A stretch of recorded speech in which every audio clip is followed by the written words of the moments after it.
সুধাকণ্ঠৰ জন্মদিনত তেখেতক এগছি বন্তিৰে শ্ৰদ্ধাঞ্জলি জনালোঁ। ভগৱানৰ মানে কেনেকুৱা সৃষ্টি নহয়নে বাৰু? আমাৰ পৃথিৱীখনলৈ মানে পৃথিৱী মানে অসমলৈ এনেকুৱা এজন ব্যক্তি পঠিয়ালে যিজন ব্যক্তিয়ে কিন্তু অসমৰ কাৰণে বহুতেই চিন্তা কৰিছে প্ৰত্যেকটো ক্ষেত্ৰতে। আমি সৰু ল'ৰা ছোৱালীৰ ক্ষেত্ৰতে ক'ব পাৰোঁ, তেওঁলোকৰ কাৰণে তেখেতে কি সৃষ্টি কৰিলে? ৰং কিনিবা কোনে, হয়নে নহয় বাৰু? কিমান ভাল লাগে। আৰু অসমীয়া আইৰ কথাটো তেখেতে বহুত গুণগান গাইছে, যেনেকৈ অসম আমাৰ ৰূপহী, মোৰ বহুত ভাল লাগে গানটো। কিন্তু ঠিক তেনেদৰে কৃষক বন্ধুৰ বাবে গাইছে, অ মোৰ ধৰিত্ৰী আই চৰণতে দিবা ঠাই, খেতিয়কৰ নিষ্ঠাৰ নাই মাটিৰ বিনে অসহায়, নহয়নে বাৰু? তেনেকৈ আমাৰ মানৱ জাতিৰ মানে যুগে যুগে সৃষ্টি হৈ থাকে একোজন উচ্ছৃংখল, হয়নে? সমাজখনত বহুত স্বাৰ্থপৰ ব্যক্তি থাকে বা বহুত অসাধু ব্যক্তিও থাকে।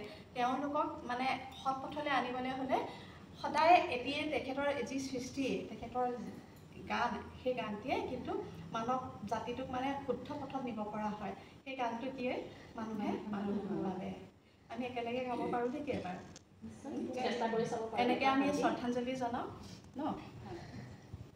মানুহে মানুহৰ দৰে যদিহে অকলো নেভাবে, অকণি সহানুভূতিৰে ভাবিব কোনে নোচোৱা সমনীয়া মানুহে মানুহৰ বাবে। আমি আকৌ এইটোও আঁত ধৰিব পাৰোঁ, তেওঁ ধৰক আমাৰ মহাবাহু ব্ৰহ্মপুত্ৰৰ ওপৰত যি শাৰী লিখি থৈ গৈছে, এই পাহাৰখন নাইকিয়াই কৰিলে বৰ্তমান। তেওঁ যি আগজাননী দিছিল সেয়া এতিয়া ৰূপায়িত হৈছে, বাস্তৱায়িত হৈছে। তেওঁৰ ওপৰত আকৌ লিখিছে আমাৰ অনুৰাধা শৰ্মা পূজাৰীয়ে, নহয়নে? যেতিয়া আমাৰ হেৰি কি কৈছিলে, সাহিত্য একাডেমি বঁটা পাইছিলে নহয়। পুৰুষা ব্যক্তিলে সদায় সশ্ৰদ্ধ প্ৰণাম। মানে এতিয়া জীৱিত অৱস্থাত যিখিনি পাইছিলে, তেওঁ এতিয়া আমাৰ ওচৰত কায়িকভাৱে নাই যদিও কিন্তু অসমবাসী অসমৰ বাহিৰতো অসমৰ ভাৰত তথা মানে অসমৰ ভাৰতৰ বাহিৰতো আজি বহুতেই মানে আদৰি লৈছে। বছৰটোৱে তেওঁৰ কাৰণে মানে উৎসৰ্গা কৰি দিছে অসমবাসীয়ে, প্ৰত্যেকজন অসমীয়াই। বৰ ভাল লগা কথা কিন্তু নহয়? ডক্টৰ ভূপেন হাজৰিকাক জীৱিত কালততো বিশ্ববাসীয়ে আদৰি লৈছিলে, কিন্তু এতিয়া তেখেতে কায়িকভাৱে নাই যদিও এতিয়াও কিন্তু তেখেতক বিশ্ববাসীয়ে পাহৰি যোৱা নাই। অসমীয়াইনো কেনেকৈ পাহৰিব? ডক্টৰ ভূপেন হাজৰিকাৰ দেৱৰ ওপৰত এক কবিতা লিখিছিলে ডক্টৰ অমৰজ্যোতি চৌধুৰীদেৱে, আৰু সেই কবিতা আবৃত্তি আমি এতিয়া আপোনালোকৰ আগত সকলোৱে কৰিম। কিবা যদি ভুল ভ্ৰান্তি হয় আপোনালোকে কিন্তু মাফ কৰিব। মৃত্যুজিনাৰ গান আমি এতিয়া কবিতা আবৃত্তি কৰিম, মৃত্যুজিনাৰ গান।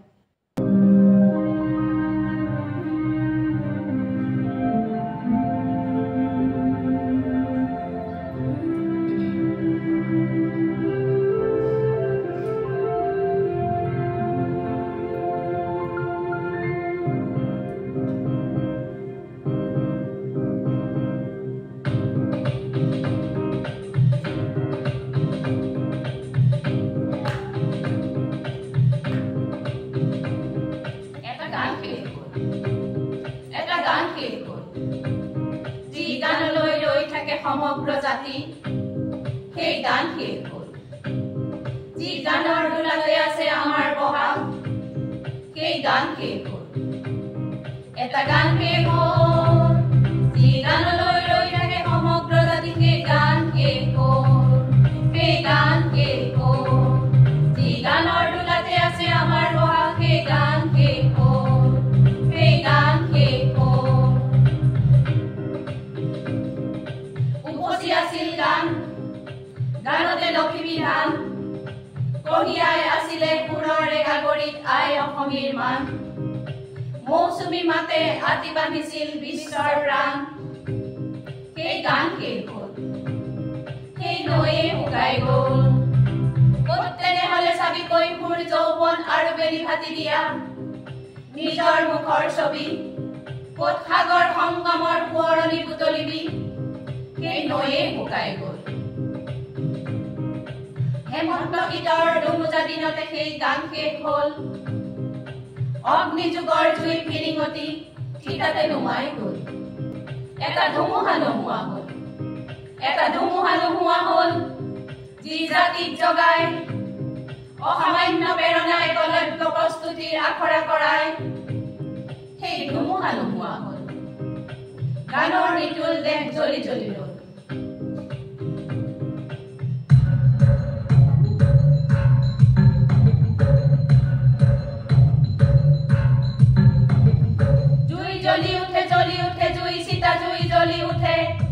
জুই জ্বলি উঠে জুই চিতা জুই জ্বলি উঠে দেখো ভমকতে জ্বলি উঠে জুই ফিৰিঙতি জ্বলে জুই জ্বলি উঠে জুই চিতা জুই জ্বলি উঠে ভমকতে জ্বলি উঠে দেখো জুই ফিৰিঙতি জ্বলে নিতুল গানতে জ্বলি জ্বলি পুৰে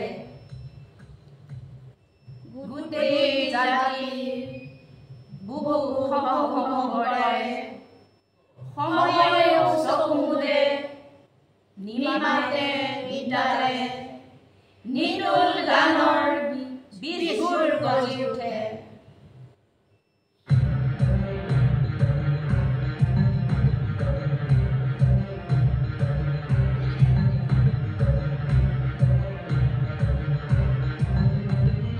গানেই আছেহি এতিয়া বুকুৱে ঠেকা খাই ধুমুহাৰ আগলতি নিচা ঘূৰাই ঘূৰাই কেনেকৈ এই অমৃত গান গানৰ দেশতে গজিছে নতুন গান গানৰ দেশতে গজিছে নতুন গান উপচি আহিছে গান গানতে লক্ষ্মী ধান আই অসমীৰ মান আই অসমীৰ মান আই অসমীৰ মান উপচি আহিছে গান ও গানতে লক্ষ্মী ধান ও আই অসমীৰ মান জাতিক জগোৱা গান মৌচুমী মাতে আদি বান্ধি দিছে বিশ্বখনৰে প্ৰাণ গানৰ কেশতো আহিছে নতুন গান গানৰ কেশতো আহিছে নতুন গান কোন ক'ত আছ গাঁও জাতিক জগোৱা গান গাঁও মানুহৰ জয় গান মৃত্যু দিনৰ উদযাপনৰ গান শেষ হ'ব কেনেকৈ এই অমৃত গান গানৰ দেশতে গজিছে নতুন গান গানৰ দেশতে গজিছে নতুন গান গানৰ দেশতে গজিছে নতুন গান